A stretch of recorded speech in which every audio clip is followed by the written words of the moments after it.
Hello and welcome to the channel. My name is Sean Huggins. I'm an American looking to learn more about life in Europe through watching some videos and stuff on the internet with you guys. Today, we have a fun video planned. This is Trump wins, the 6 biggest risks for Europe from EU Made Simple. Go check it out. It'll be linked in the description as always. But this is Trump winning the election here in America and what it means for Europe. So let's find out together, I guess. Bing, what a bong. crowd this is. Look at this. He's incredible. Wow, he is so orange. Look how orange he is in the face. It's crazy to me. People, you're incredible people. The European Union is possibly as bad as China, just smaller. Well, I think we have a lot of foes. I think the European Union is a foe, what they do to us in trade.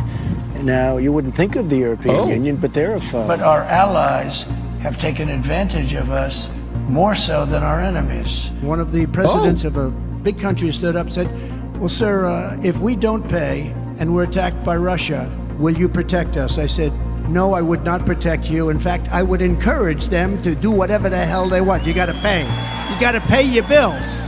That is hilarious coming from him. You got to pay your bills, says the guy that is notorious for not paying any of his bills. But either way, let's continue. Trump suggesting that Russia could potentially attack a NATO member without US retaliation. According to his top aides at the 2018 NATO summit, Trump came alarmingly close to withdrawing from NATO. We're paying for far too much. NATO is helping Europe more than it's helping us. Only last-minute interventions from his closest advisors kept him from following through. Yet some still argue, well, he's not really serious. He's negotiating with NATO, trying to get other NATO members to pay more. There is some truth in this, as NATO has a guideline for all members to spend 2% of their GDP on defense. Yet, as shown in this table, not all countries meet this benchmark. Okay, Even let's now, see. 7 EU countries fall short. All right, let's see here. So Poland, let me move this. Poland, number 1. And then who is this? Is this Estonia? Yeah, Estonia. So Poland, number 1, Estonia, number 2. Interesting. And then Merca, number 3, and then everyone else after that. Interesting indeed.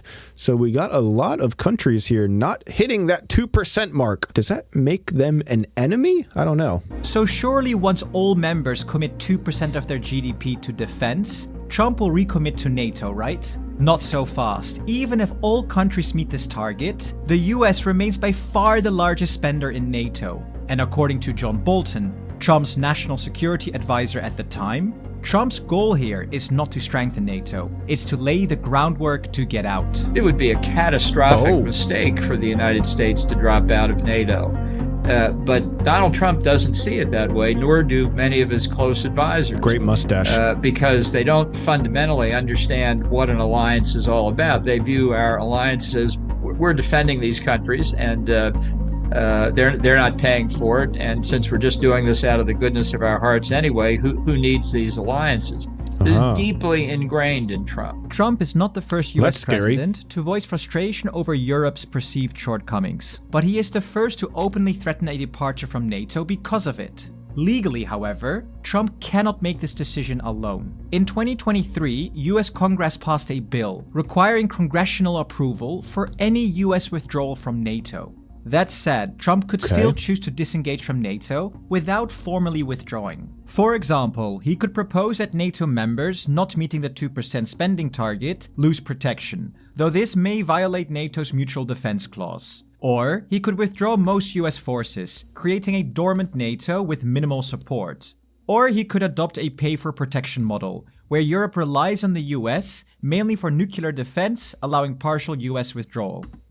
I would say that would probably be the one that he would go with because that one involves paying for something.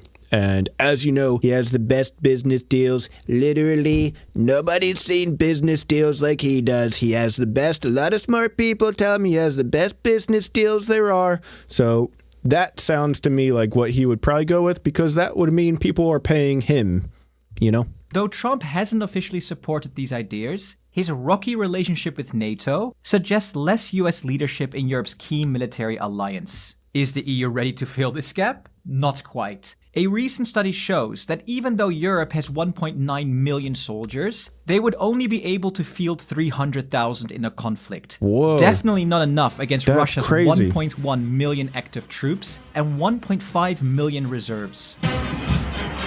Dang, only 300,000 for all of Europe? Start, as it's only the first of 6 major ways a Trump presidency could shape Europe's future. Now, let's move on to the second impact Trump could have on Europe: a reduction in support for Ukraine. Do you believe it's in the U.S. best interest for Ukraine to win this war, yes or no? I think it's the U.S. best interest to get this war finished and just get it done. All right. Negotiate a deal. We're in for 250 to 275 billion. They're into 100 to 150. They should be forced to equalize. With that being said, I want to get the war settled. Okay, Trump. I don't know much about politics. I don't know much about global politics and all this stuff, but I don't really understand how you can make a deal. Russia is attacking the Ukraine. Ukraine is defending against Russia. What does America have to do with any of that other than giving the Ukraine a bunch of money? But like, what are we going to... How is America going to be like, let's make a deal. We're going to make a deal. We're going to get this solved together. Like, I don't understand. Apart from threatening to join the conflict ourselves, like attack Russia or Ukraine or both, or nuke everybody or something. I don't like, what are you going to offer? What is there to offer? I don't understand how you just make a deal and 2 other countries are like, oh yeah, we'll just do what America says. I'm not saying there's not a way to do that. I'm literally asking, how do you do that? I don't understand what that deal looks like. What could that deal be, you know? Let's look at the facts. According to Kiel Institute, Europe has committed 192 billion euros to Ukraine so far, while the US has pledged roughly 100 billion euros. Wow. Yet Trump claims that the US has spent more than Europe, Trump citing facts. an astronomical figure of $250 billion. Simply put, Trump lied. Something we might have to get used to again. Whoa. Regardless, That's weird. US support remains critical, especially next year, where the current estimates for total aid to Ukraine are around 100 billion euros. Wow. But without new US funding, this could fall to 80 billion euros. Contributions from Europe are expected to decrease rather than increase, with Germany planning significant cuts that could bring the total down to just 56 billion euros, nearly half of the original target. This reduction could mean that in just 3, 4, or 6 months, Ukraine might find itself without the necessary resources to sustain its defense. And combined with Trump's campaign promise, it's also crazy how money is like the main thing for war. Like, money is the main thing that you need to have a war. That's just crazy. It's not people. People are easy. People are expendable. No problem. It's money. Money is what holds people back from being able to wage a freaking war. That is just insane to me. To find a quick solution, this situation could lead to a deal that heavily favors Russia and disadvantages Ukraine. I know Zelensky very well, and I know Putin very well. I have a good relationship, and that is a war that's dying to be settled. I will get it settled before I even become president. And what I'll do is I'll speak to one, I'll speak to the other, I'll get them together. That war would have never happened. For example, Trump could turn to the 2022 peace proposal that might be acceptable to Russia. This forces Ukraine to cede territory, give up on NATO membership, and limit its military. A settlement like this would set a dangerous precedent throughout the world, signaling to authoritarian leaders worldwide that aggression pays off. It could also raise the risk of Russia re-engaging to seize more Ukraine when it's stronger in the future, or even targeting other vulnerable nations like Georgia, Moldova, or even the Baltic states. Let's move on to the third impact Trump could have on Europe: trade. To me, the most beautiful word, and I've said this for the last couple of weeks, in the dictionary today, oh, God. is the word Here we go. tariff. This guy doesn't know what that word even is. Oh my God, that's crazy to me. More beautiful than love. The tariff, you make it so high, so horrible, so obnoxious. One of Trump's most popular policy ideas is an aggressive 10 to 20% tariff on all products imported into the United States. Trade between the European Union and the United States is worth roughly 850 billion euros annually, making it the world's most valuable trading partnership. We have a trade deficit of $300 billion with the European Union. As usual, with Trump, you always have to check the actual numbers. According to Eurostat, in 2023, the EU exported about 500 billion euros in goods to the US, while the US exported 344 billion euros to the EU. This creates a surplus of around 158 billion euros. Not quite the 300 billion euros Trump mentioned before. But also, like, putting tariffs on stuff that are imported from outside of the country, that's not going to just instantaneously make America great again and boost the American economy and bring jobs back to America. What?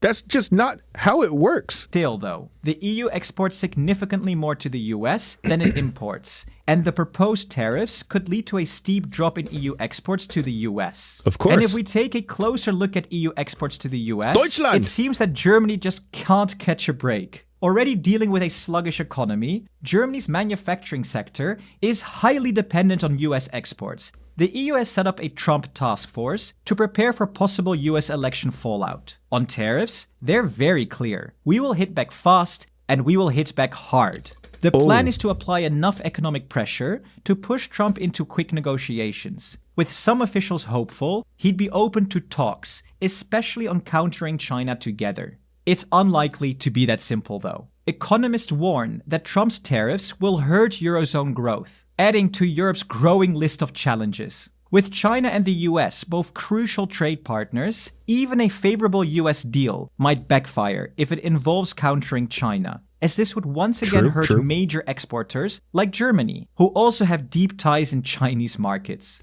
But it's not just about trade. A Trump win could shake up European politics even further, fueling right-wing nationalist parties that share his Make America Great Again ideals. In other words, Trump normalizes chaos and isolationism. Make America great again. Make Europe great again. Hajrá, Donald Trump! Yo, what? What? We got MAGA in Europe? What the frick? Holy crap.